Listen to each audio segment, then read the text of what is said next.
Good morning, good morning. This is Miss JJ Diamond, Jacqueline Richardson, Jackie, Deja, whatever y'all call me. I thank God that we woke up today again. We're thankful. Let's see what the weather is today here in Charlotte. Alexa, what's the weather today?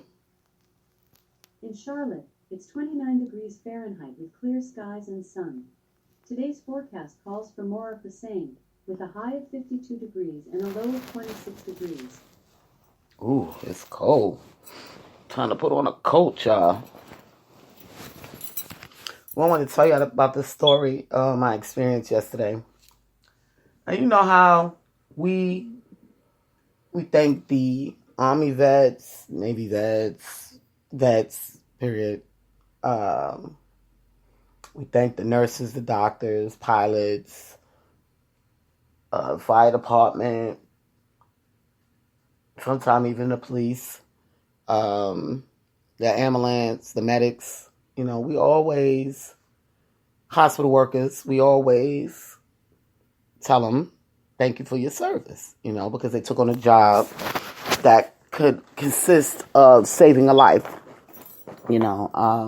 So, we have created this years ago, I would say maybe about 10 years ago, when we see these type of people, especially when they're, on downtime, we give them love.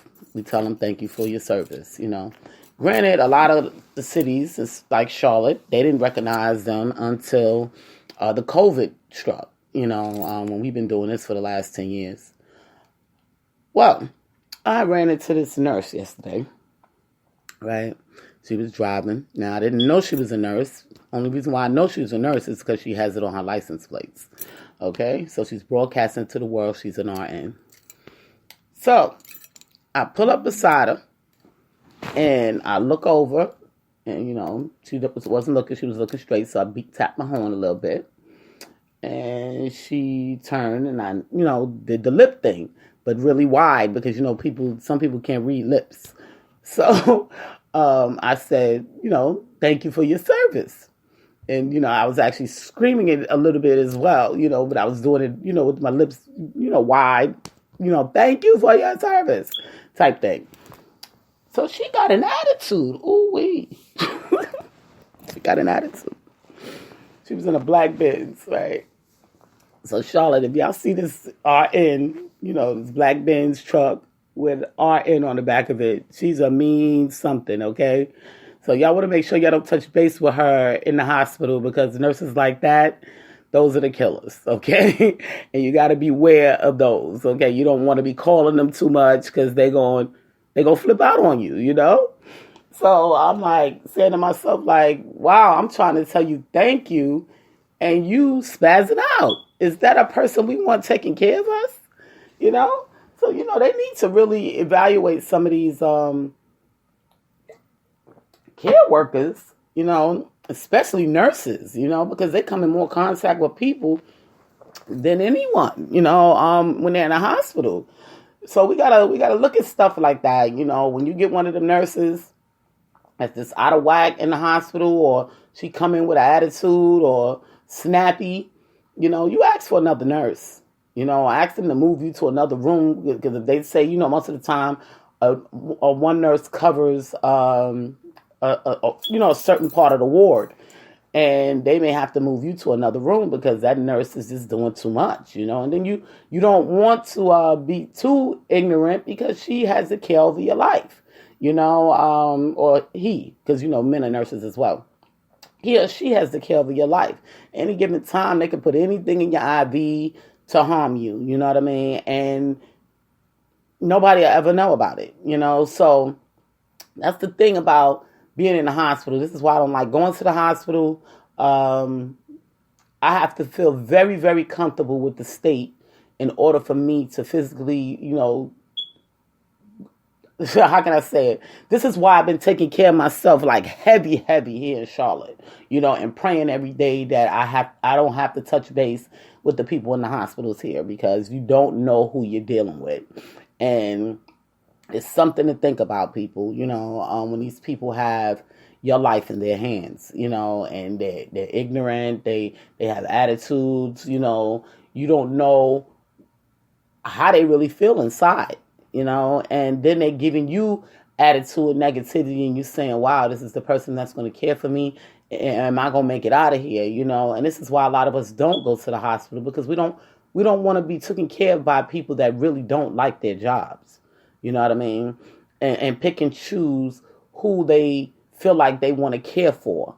You know what I mean? So, this woman broadcast to Charlotte that she was a RN. If you broadcast something, that means you want to be recognized. So we're recognizing you, and you're giving us negative backlash. So, that's a bad look. That tells me, let me tell you what that tells me. That tells me that she has some mental issues somewhere. That's what it tells me, And I don't like to judge people, but you got to give it to them. I could have been trying to tell her I was sick, and you broadcasting your RN by law. When you take that oath as being an RN or a doctor, no matter where you are, they supposed to help you. And she was cursing me out. And all I was trying to say is thank you. Thank you for all the work that you do. So now that y'all understand, why I didn't finish nursing school, because I don't want to be with people like that. And she's not the only one. She's not the only one. I've met a lot of nurses that's just out of whack, and I've met a lot of nurses that's really, really good. Like the nurse that saved my life. God bless her, and may God continue to bless her. She was like my other hand, when I was laid in that bed, and she was telling my family that she's dying, and I'm trying to bring her back, and I could hear her saying this, and she was giving me these medicines. She was like, we're going to try to get this water up off your lungs. She said, just relax, and I heard her, and I just jumped up. I said, I got to pee. She said, that's exactly what I need. And she took me, walked me to the bathroom, so I can pee, and I peed for about maybe, I'm going to be honest with you, maybe 10 minutes. I don't know what she gave me, but I was able to start breathing again, a little bit. But nurses like that you want in your life, but you just don't know, and it makes us have fear.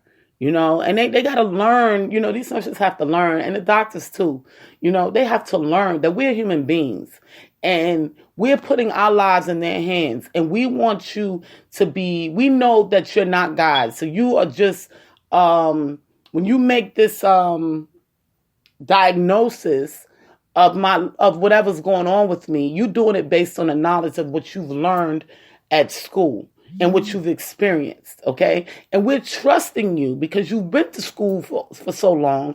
We're trusting you because we don't know who else to turn to other than God. When we go through these different illnesses.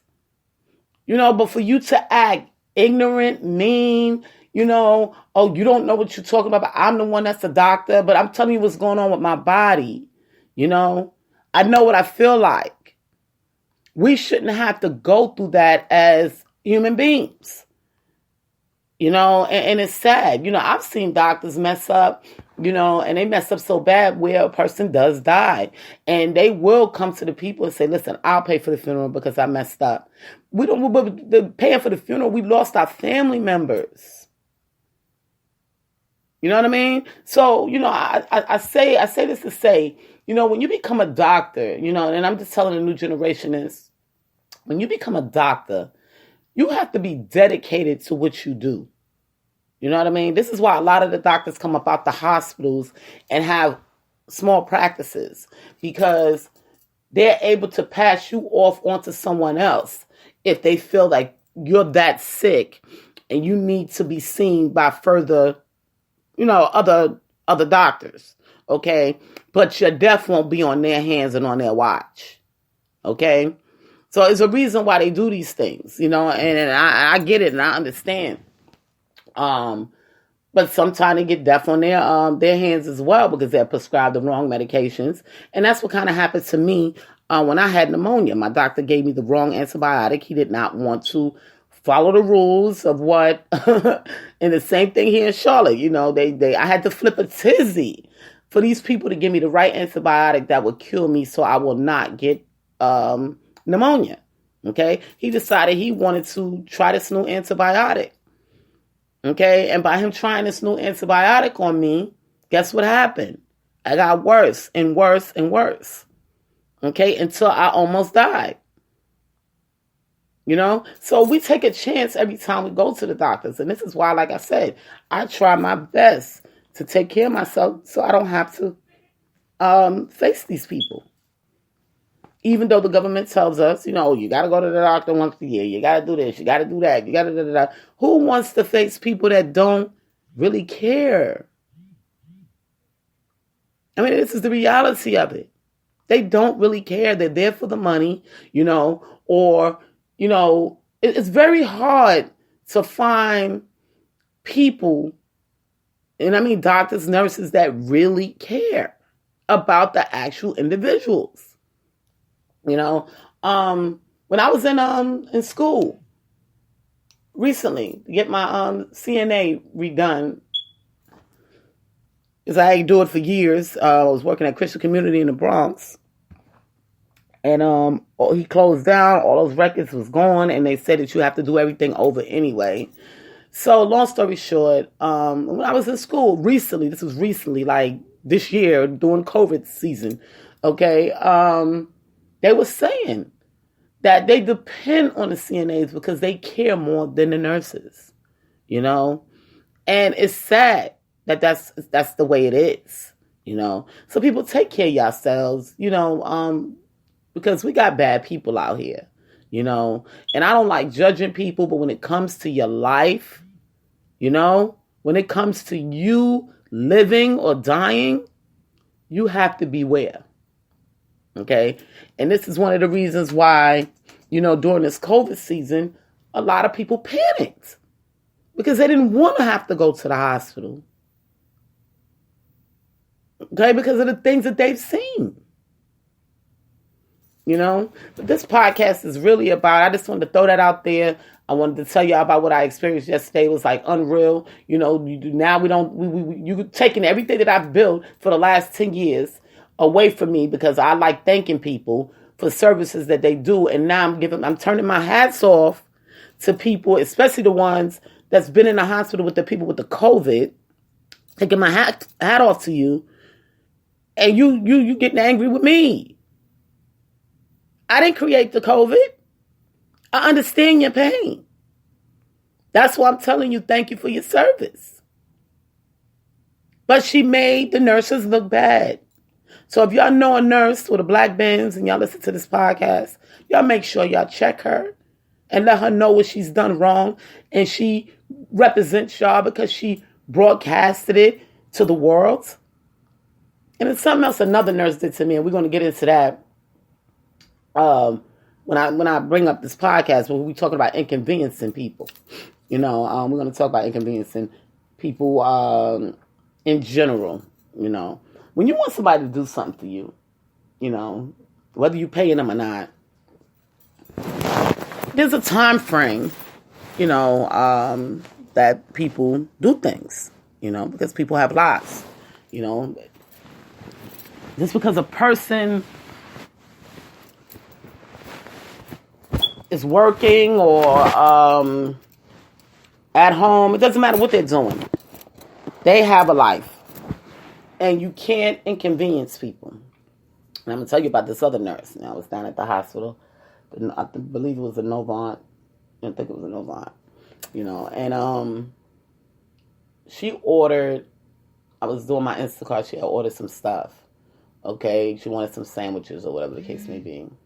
Now, we have a program where if you order sandwiches or, the market, I have it ready when you get there. Okay, so now, not only did she not do that, she wanted to keep changing the sandwiches. Okay? I worked on this case, meaning this batch, I need it when you're done. On this batch for, give or take, about 2 hours. Okay. So it's like I pretty much volunteered my time for this batch. Because the batch was only like $10 and I was not even 2 to 3 miles away from the hospital. Okay. Now, when I get there, instead of telling me I can't just pull up and I'll be downstairs when you're on your way, or call me when you're on your way, I had to park, like roughly like, I'll say 3 blocks down, 3 city blocks down. Okay. Now I got to carry the stuff, which it wasn't a whole lot of stuff, but I got to walk all the way to the hospital because you can't come on the ramp of the hospital. Now I got to go to the desk, call her, and then wait for her to come down. Okay. She inconvenienced me so bad and she knew it. Okay. And it's like she was doing it on purpose.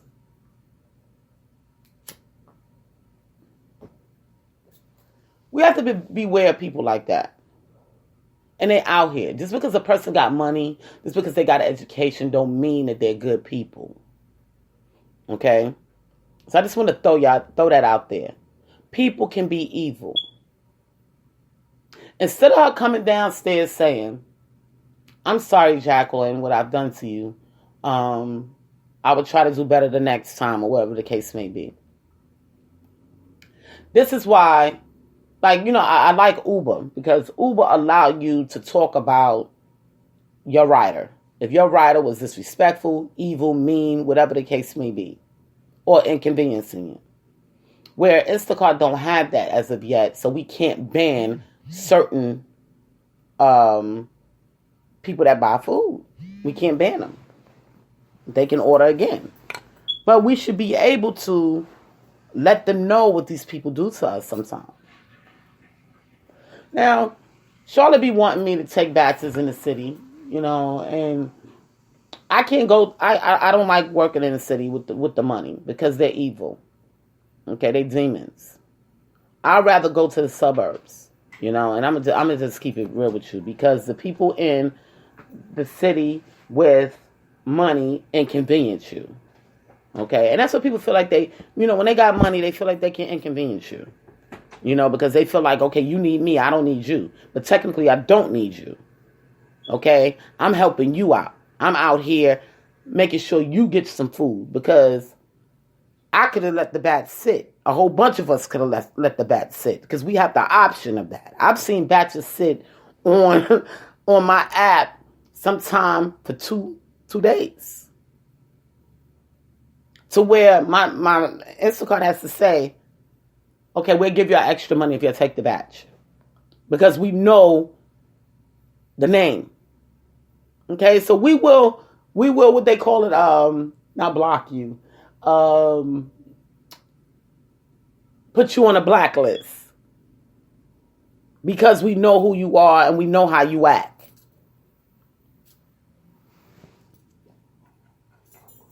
Especially in the city.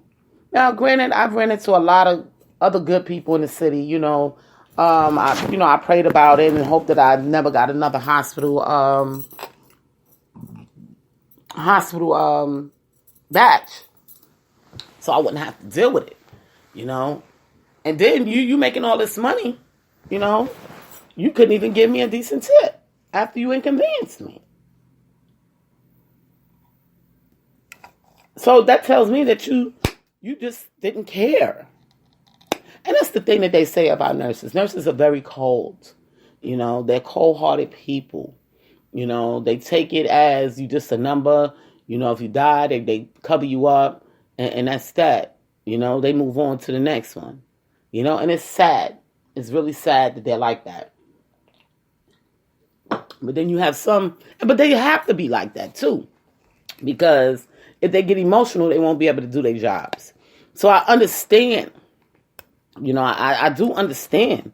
However, They got to realize you are part of the community.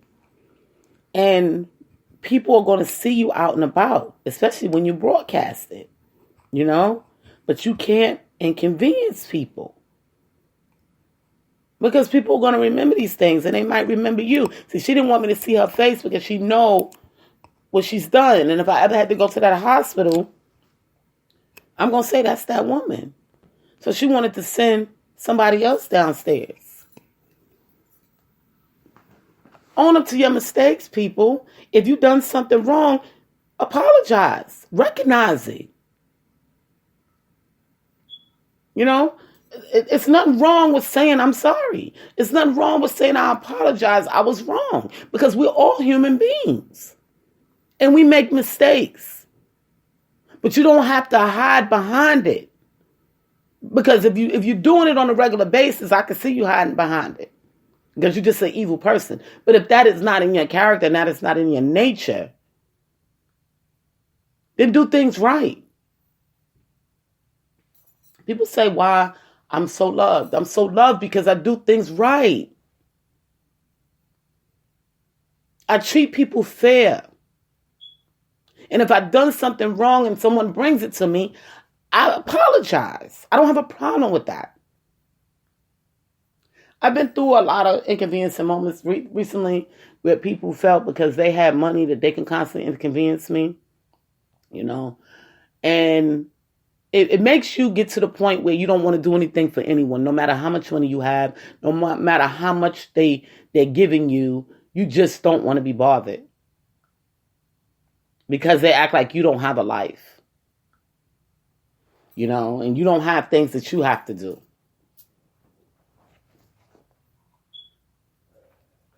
I'm not one, and I will say this, I've told several people this. If I become a millionaire, big millionaire, because I've already had $1 million, money come and go. But if I become a big millionaire, multi-millionaire, I don't want to live with the rich because they always feel that they can inconvenience you. And then you have the poor. But because they have a little bit of money, they get this ego, and then they feel like they can inconvenience you. Okay? And this is just the things that I've seen in my time frame of life. You're going to run into these people. They feel like they can inconvenience you because they know you. You say you ask somebody for a ride. I hate this. The people, they ask me for a ride. They want a ride to go somewhere. Okay. And then they make you wait 20 minutes. My car had broke down recently. I would say about a month ago. I was having some car issues. And I called my girlfriend. I said, listen, I need a ride, blah, blah, blah, blah. I said, I got you, And I ran through this house. He said, I'll be there at this time. I said, okay. I ran through this house like a crazy person. You hear me? I was throwing clothes all over the place. Didn't know what jacket I was putting on, what shoes I was putting on, blah, blah, blah, blah. I was trying to get to, the car dealership. And I wanted to make sure that I was ready when she pull up. Okay? So I wouldn't inconvenience her because she could have been taking time out of her day to do something for me because she cared. So I needed to be ready. I needed to be on time. When she made that call and said, hey, I'm here, I need to be walking out the door. You just can't do that to people. Okay?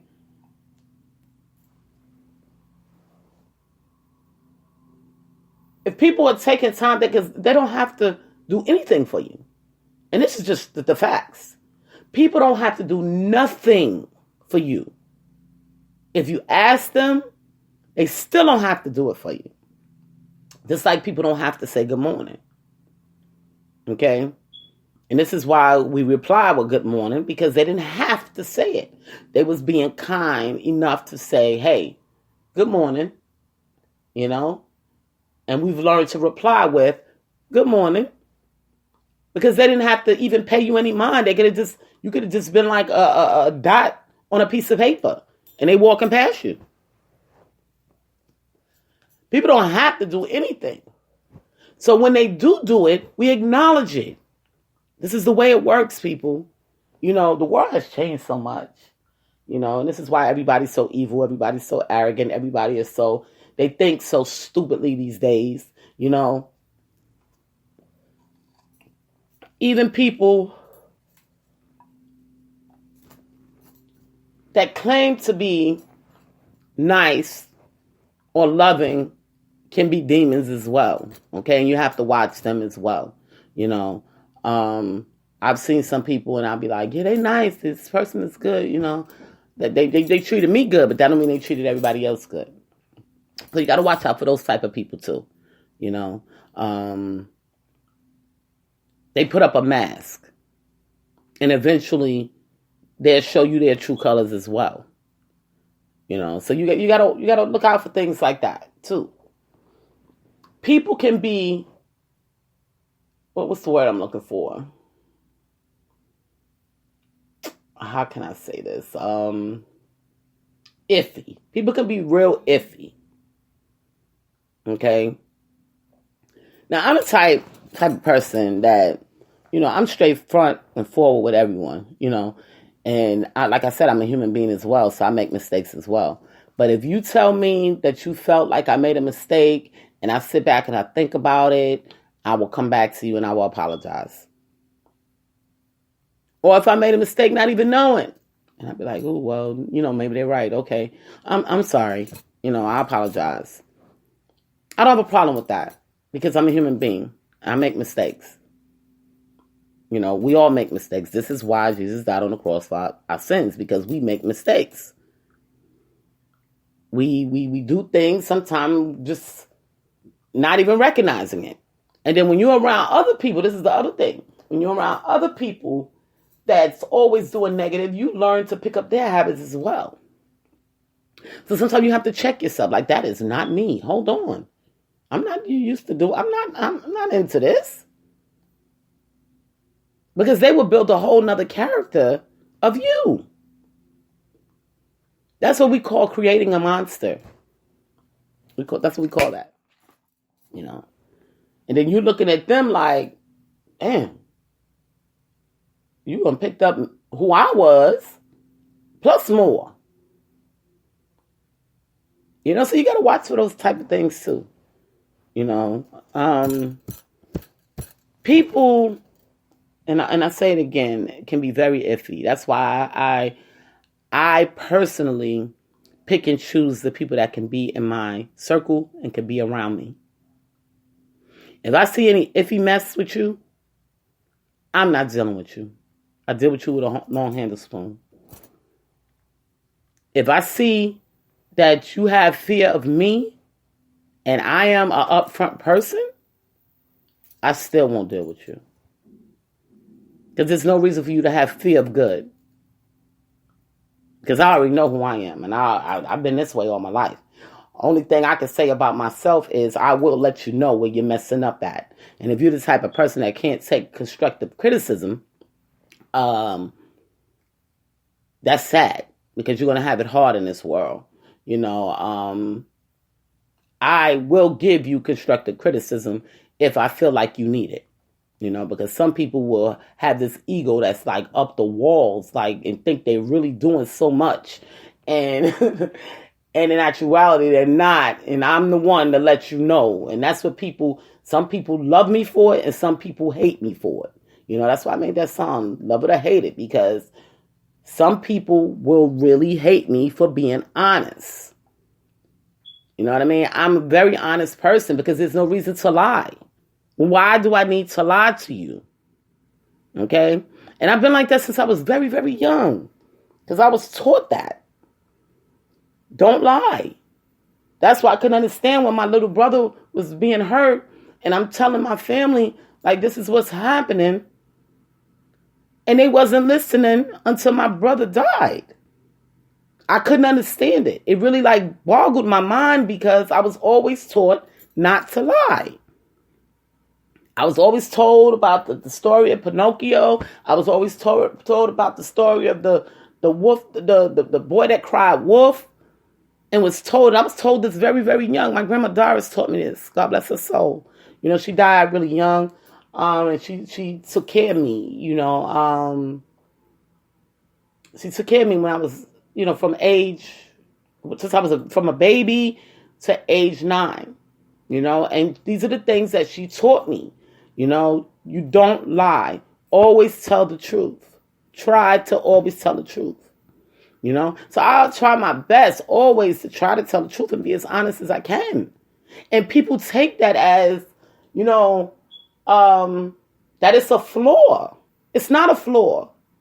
Because I can respect you more. People respect you more when you can be honest with them. They'll give you, I'm going to tell y'all this story real quick. Now, I didn't want to inconvenience my job. I'm going to talk about Frito again because I met a lot of different type of people when I started working at Frito, and that was a big step, a level. I'm gonna tell you, they took me from, I was already at a couple of notches in life, you know what I mean? But they took me up like 4 or 5 levels, okay? And because the type of people that you deal with, okay, and I'm gonna tell you the story. I had some issues with my daughter. She was living up in Buffalo at the time. I had just started at Frito. I wasn't there for not 1 week. Okay. And I kept getting these calls from Buffalo. Your daughter's, she's locked up. Your daughter's going through this, blah, blah, blah, this and that, da, da, da, da. And I'm like, oh my God, you know, I just started this job. I can't go to Buffalo. I'm going to inconveniencing these people because that's the type of person I am. That's the way I think. They unhired me at $54,000 a year, and I got to go tell them that this is going on, and blah blah blah blah. How am I supposed to tell this my boss that this is what's going on, and I got to go to Buffalo? So, you know, I took a deep breath and I went into his office and I said, listen, I know you don't know me that well. You just hired me, you know. I said, but I have to be honest with you. This is a situation I'm going through. Okay. My daughter's in Buffalo. She got put out the house. You know, I had moved down here recently, as y'all can see, you know, and I got to get up to Buffalo and get her, you know, and it was in December. Matter of fact, it was this month. And I had started December 18th, so it was like the week before Christmas, okay? And I'm like, I really don't want to do this because this is going to mess up my kids' Christmas. I just started the job. I was hoping to get my first check, and I can, well, I had worked another job too, so I was getting paid from that job as well. But it was going to mess up our Christmas because now I got to take this trip. And it's snowing up in Buffalo. So this is what I'm saying to myself. So I went in there and I talked to him. And I told him the truth. I said, listen, this is the truth. This is the facts right here. I'm just going to break it all down to you. This is what I got to do. And he said, you know what, Jackie? He said, you know what? I don't normally do this for people because you just started the job. And I said, nah, I understand. He said, but being that you was honest with me, I'm going to give you this weekend off. And you go ahead and handle your business. People couldn't understand why I bust my tail when I was at Frito. They just didn't understand, you know. She come to work, she be hurting, she goes out there and builds all these displays for them, and she does this and she does that. You know, why does she work so hard? I work so hard because they don't know that when I first started there, that man opened up a door for me and said, take care of your family. And we'll be here when you get back. When he didn't have to do that. He could have said, this is your last day here. Okay? Because I inconvenienced him by taking that job. And then now he hired me because he needed me. Okay? So I inconvenienced him and promised him that I would be there every single day.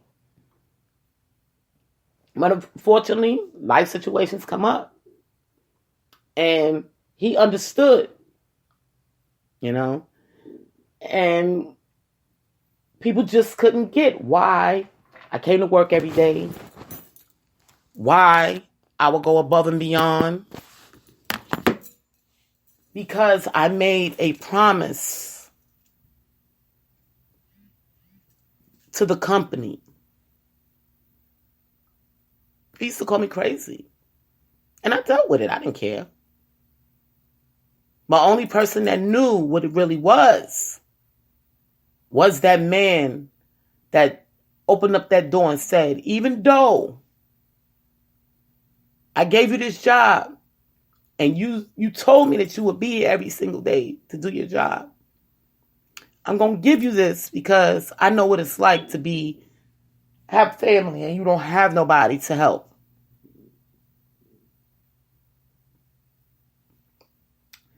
That summertime came, and it's bringing tears to my eyes a little bit, guys. Summertime had came and we had a big summer event. Every year they used to give a summer event where everybody, that work at the building will come out and, we'll have a good old time. So he said, I'm expecting you, and y'all know I don't deal with crowds that much, but I like to do, things with the kids. So he said, I'm expecting you. And I said, yeah. So I packed up the kids that Sunday and I said, we're going to this event, and we get there and, he gave me open arms, and he said, I see. This is why I allowed you to stay with us. I had my 2 kids. This is before Egypt. And I had my grandson, my son, and my daughter, and he made them interact with, the other kids in the event, and it was like he put a shield around me. God sent them in my life to put a shield around me and say that you okay now. You're going to be all right, But then he left, of course. He left, and God gave me another one that was pretty good, but then he had to leave as well because every 4 years they changed them. So, things change.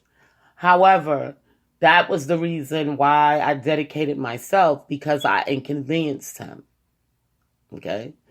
And this is why people have to see when they're doing these type of things. Inconveniencing people. Inconveniencing companies. Inconveniencing your life. It plays a big part. Now I want y'all to look up that word inconvenience. Okay, when y'all get a chance, look it up. I know a lot of people don't comprehend the way, they should, but read it over and over. So you'll know what inconveniencing means, because it plays a big part in our lives. A very big part in our lives. And we need to respect other people. Even when I go to the market, a lot of the markets, they know who I am. Not only from Instacart, they know who I am, even from the music. And I go shopping and they may see me standing on a long line and they'll look at me and be like, we don't want to inconvenience her, because we want her to come back here. So they'll open up a line real quick, and I'll be thankful. I'll be thankful. And I say, I'm going to bring my money back here next week, or next, whatever, I'll come back shopping. Because they don't want me to wait. They don't want me to say, I don't like coming here. They like to see me and say hello. And I like to see them and say hello. But if the lines are too long and I'm just tired, and I'm like, I want to get out of here, they won't inconvenience me. And it will open up another line so I can get out of there and have good things to say about the store. They're not looking at their well-being. They're only thinking about their own. And we can't be like that. That's not a godly way. You know, we have to instill these things within you younger guys early. You know, some of them wasn't taught at home, these things. So this is why we teach. You know, we want you to know the truth because you're still a child up until age almost 30 years old. That is your learning. That 10 years from, well, I'm going to say from 21 to 30, because by 21, you are a full-fledged adult. You're trial and error. You know, you're trying to figure it out. And that's your learning process from 21 to 30. By the time you become 30, you should know right from wrong. And if you don't, there's a problem. Okay, it looks really bad if you don't. But that means you haven't touched base with people that's going to tell you where you're wrong. They just sit back laughing at you. Okay? See, I like a lot of the people that was in my circle when I was coming up. Whether it was my friends, some people that I just met, maybe on jobs, and they see something that was negative about me, they would come to me and say, because they knew that they can talk to me. I wasn't going to be the one I want to fight because you untold me about myself. You know, so people didn't have that fear of coming up to me to say, hey, Jackie, you know, sometimes you just flip out too much, you know, whatever the case may be. When you get angry, you know, you're like a beast. And I'm like, oh, yeah, I know. I go crazy, you know, and I used to go crazy. That's real talk, you know. If you come at me with that nonsense, I'm going to flip you on your head if I have to. You know, that's who I was, you know. And people came to me and it was like, yo, Jackie, you got to tone it down, you know. And I'm like, well, I don't know how to tone it down because when people make me angry, I get angry. You know, I was like the Hulk. I'm ready to like, you know what I mean? Like, get out of my face, you know. But they said, we understand why you was angry, but then you tearing up everybody, you know. And I'm like, I get it, you know, but how do I change it? You know, and this is how I was when I was young. So I had to figure it out, like, don't take everything personal, you know, when a person come at you. Now, granted, I used to take a lot of things personal because I had a hard life. You know, my parents was on drugs. I lost my brother. You know, my family started dying on me. You know, I had to try to keep myself. I had a baby young. You know, so people was always judging me. You know, so when they was always judging me, I would, especially if they came at me the wrong way with it, I would snap. You know, and you know, some of my good friends would come to me and say, "Hey, you know, you gotta tone it down, you know, a little bit because you're gonna really hurt somebody and you're gonna be in jail." And I was like, "Yeah, you're right," you know. So I had to, who do you love more? Do you love the anger and the force of what you can do to a person, or do you love you more? And I had to look at that, you know, and I learned. You know, I learned how to conduct myself even when people got out of whack. You know, you can express yourself through verbal, you know, without ready to snap a person's neck. You know what I mean? Like the other day, I was telling you about at my job, you know, the other day, and I had a situation. I had to express myself verbal. I expressed myself. It didn't get out of hand. I let the people know how I felt. You know what I'm saying? And it ended, and I kept it moving. You know, and that's just sometimes how we have to do things. We don't have to go into this rage all the time, you know. And some things don't even need to be addressed, you know. Well, this is Jacqueline Richardson, Miss JJ Diamond, Jackie, Deja, whatever y'all call me. I love you all, and I hope everyone stays safe, and I will talk to y'all tomorrow.